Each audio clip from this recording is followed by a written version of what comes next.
Hi guys, I'm Rose Serpent. Welcome to something I'd like to call Tutorial Tuesday.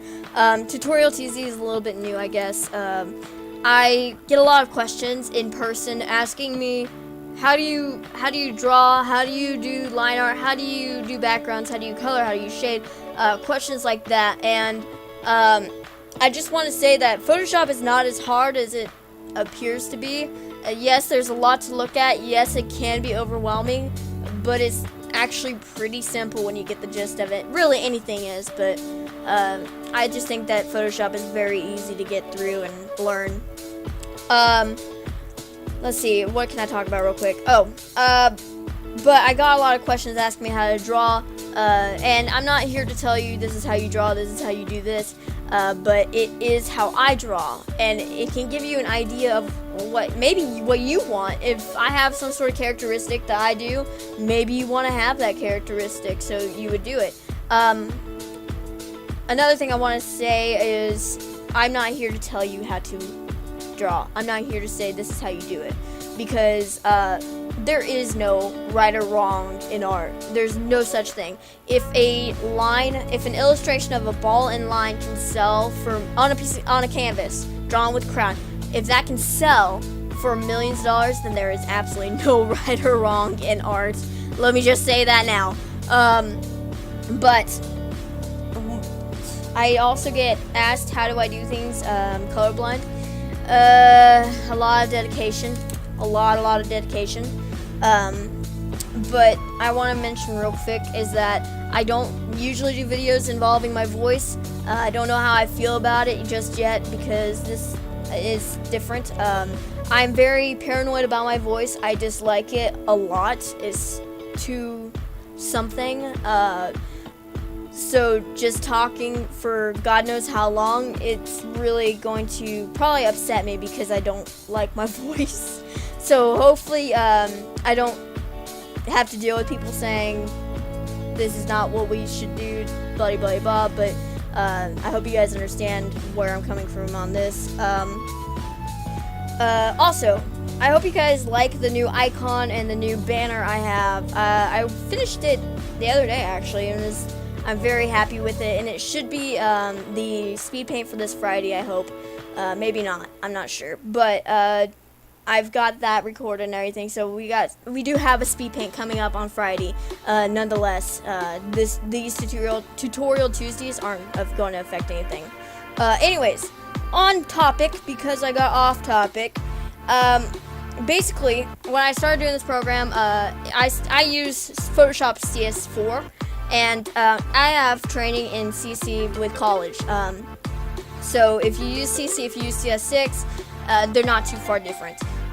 So basically I went to File and selected New, and then I'm going to enter in a name, Tutorial, okay? So I always work in inches. I never ever work in pixels unless I'm making a background for my computer screen. And then of course I won't go any lower than 5x5 on inches. I always work in CMYK because of college. They beat it out of us about working in RGB. And then I always have my resolution to the highest I can go, which is 900. And that's just, I just like having a lot of, being able to have a lot of detail. And I know it takes up a lot of room, but it always looks nice. Always. And then, of course, what I'm showing you guys right now is the difference between my Essentials tab and my Rose Serpent Space. Rose Serpent Space is a custom workspace I've made for myself, and you can make your own too by going to the Windows key and selecting whatever you want. I use the navigator. I don't really use the clone source. I use the brushes. I definitely use color and swatches and all that. I don't really use the animation tab. I just open that to show you guys what you would want if you're wanting to make a GIF on Photoshop, and you can do that. But I don't. I always have my layers, I always have my paths and my channels, so that's what I have. You guys would do something different, I'm sure, and then you can just go in and save that space so you can just load it up whenever you want. Woohoo! So I chose a red color. Red is the easiest color I can see. It's probably the most is probably the only color I can really see 100%. So I go in whenever I start my sketch. I would always have a different layer for my background, and then I would make a circle to indicate where the head is, and then I would draw in my jaw, and then my neck, and then I would do these 2 slanted lines, and those are basically the muscles and tendons between your headphones, because I hit my headphones, between your shoulder bones, the bones of your shoulder, and your neck. I anatomy great. And then, of course, whenever I do my joints, I always have a circle. So I always indicate where my shoulders are by drawing a rough circle, elbows, knees, hips sometimes. So I would always just draw in a circle for those joints. And it just shows where the limb is going to bend. So that way, if I walk away from it, I can always just go back and then try and figure out what I want to do. Kind of like how I did, I just put the circles in for the shoulders and then went straight to the legs and then walk away, you know. And then with the chest, what I do is I kind of do a half oval shape, and basically the reason why I do that is so I can show where the curve would be. This is where the end of the rib cage is, so this is where you're going to bend easily if you lean forward, so that helps. Another tool that I use a lot during the sketch process, and not so much during the line art, is the lasso tool and the move tool. The lasso tool is a tool you can use to just select whatever you want. So you can use your stylus and just go around it and then call it happy. You got it selected, and then you get to just reshape it. If you want to add more of the line in, or more of if you have more that you want to select, you hold down Shift to select more, and then you hold down Alt to select less. Food for thought. I went in and I selected an orange color, and the orange color is just so I can show you guys how I can draw the feet. So basically, whenever I go in, I imagine a can, like a vegetable can, from the ankle to the heel, and that helps a lot. So then I go in and I kind of draw a rectangle for your foot, and then I add a little bit more shape to it. The triangle there is just so I can show you guys where the arch would be. I never add a triangle, but I just want to show you guys this is kind of where the arch is. So this is what you want to expect your bend to be. If you look at your foot and it's barefoot or socked, you see a rectangle. Not like it might be wider towards the toes, but it's a rectangular shape nonetheless. So there was that. For hands and feet, I always draw a rectangular shape, because don't let school lie to you. If you're wanting to do a more realistic look, don't let your elementary school teacher or your middle school teacher lie to you in art class, arts and crafts class, because they will tell you just draw a circle and then you draw your lines. That's to get a cartoony look.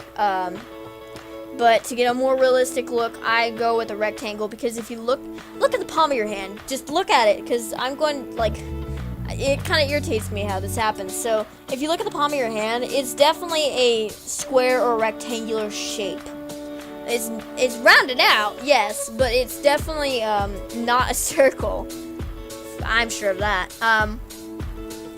To do more of a perspective image is very difficult if you're a beginner. I would never start out by doing a perspective image, but the reason why I went in and did a perspective image was because I was able to show you guys all the different shapes I use, and have it separated so it's not so confusing and cluttered, because I know that it's easier to draw a person just standing there, like how I have these other sketch works done, for this character sheet. It's just easier to do it that way, but it gets kind of cluttered, if you know what I mean. Like, look at that one right there. It's so cluttered. Can you really identify all of the shapes? Probably, because they're all outlined, obviously, but it's just a mess. So to do a shape where the limbs are more spread out, it kind of helps a little bit to show you guys what I do and how I do it. So I'm going in and I got my color selected. I'm scared to even try on this. Green, I guess. Is it green? I don't know. But I got another color selected. I went in. I'm trying to sketch out the hat. So, because sometimes you have to, I usually don't sketch in accessories, but sometimes you have to, because you'll see this here in a minute, is that the hat affected how I was going to set the right arm. And that's another thing you need to keep in mind when you're doing your sketch work is your right from your left, because it's backwards compared to you, okay? They are facing you. If they are facing you, it's backwards. Keep it in mind, because that's probably one of the biggest things I ever see people do, and I do it all the time too, so don't worry. I have to sometimes write right or left over the arms, because I will get confused very quickly too. I want to talk about this real quick, because I don't think I'll be able to talk about it during the line art section, because sketch work is more so the anatomy of everything. Line art is the fine part of what you're doing. You don't just have to visually see, you don't have to visually study only. You can feel things to study. It's easier when you do, because then you have a idea of all the different shapes that are there and how everything forms together. And this kind of goes with the visual part of studying. The reason why I have purple selected is because I want to show you how the forearm is about the same exact length as your bicep. Otherwise, if you do it any longer, you will probably end up with gorilla arms, and it might not look right. For me, I'm not going for that. You might be, but I'm not. So I just wanted to show you guys that when you go in and you do your forearms, your arms, your forearm is about the same size, same length as your bicep. But it's hard to tell, honestly, as to if it's the same length or not. Trust me, it's hard to tell. But once you have a feel for it, you kind of know. Anyways, back to studying visual and studying through sensations or feeling. You can feel the body and decide on how everything is together, because looking at something is totally different from being able to feel it. You can feel the size difference on your forearm from if you put your middle finger and your thumb together, and you go and wrap your hand around where near your elbow is, and on your forearm, and take your hand down towards your wrist, you're going to notice how your fingers get closer together. They may not touch, but they're definitely getting closer together. And that's all, you can just be able to feel that and see, not really see, but know that that's a different size duration from the other. So you can go and feel your body and know how it is. And that's so much. If you're self-conscious, and you don't like looking at yourself in the mirror, or you don't want to feel like a creep and look at other people, you can definitely just feel yourself. Not really. Okay, that sounds wrong. Not in a bad way, but I mean, you can just touch and understand how to learn. So that helps. If you take your thumb, you can feel your torso too and understand the shape of your torso. If you take your thumbs and press them up against your armpit, please tell me you bathed or wear deodorant, please. But if you take your thumbs and you press them up towards your armpit, and you just drag them down your side to your hip bone, you can definitely feel the shape of your body there.